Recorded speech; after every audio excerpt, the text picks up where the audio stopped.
Alex po. Ilang taong ka na, Alex? 11 years old po. Kanino mo dinededicate itong sasayawin Para mo? po sa mga dancer po na nasa kalye hanggang 4 o'clock na madaling araw po. Are you ready? Ready na po. Break a leg!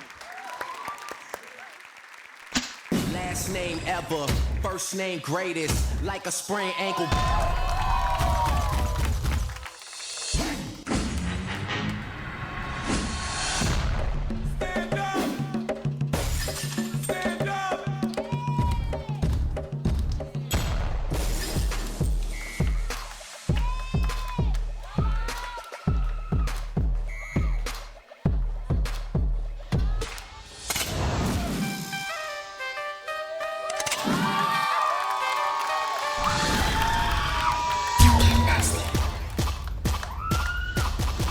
I'm feeling sexy.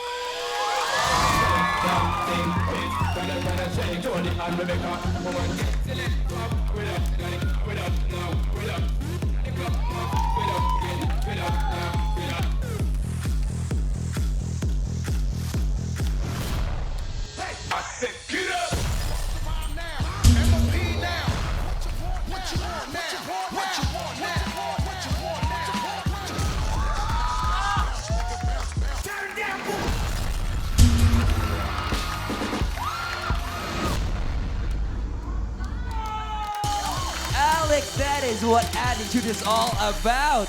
At yun ang nagustuhan ng ating mga dance master. Quiz Bong. Alex, yung tayo mo pa lang kanina doon sa stage, ang layo sa kausap ka namin kanina.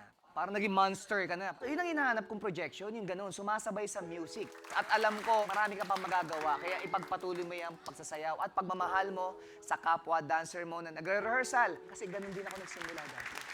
Sa kalye ako nagre-rehearse. Alam mo, nagpupugay ang buong dancing community.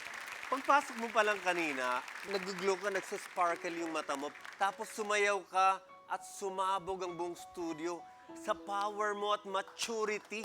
Rare ang ganyang klaseng talent. So, congratulations. Alam nyo, first time ko nakita si Teacher Jercel, ngayon lang siya naging super emotional. Alam mo yung umpisa pa lang na sinabi niya na dinededicate mo yung sayaw mo sa mga dancers. Ganun siya ka-passionate sa pagsasayaw niya.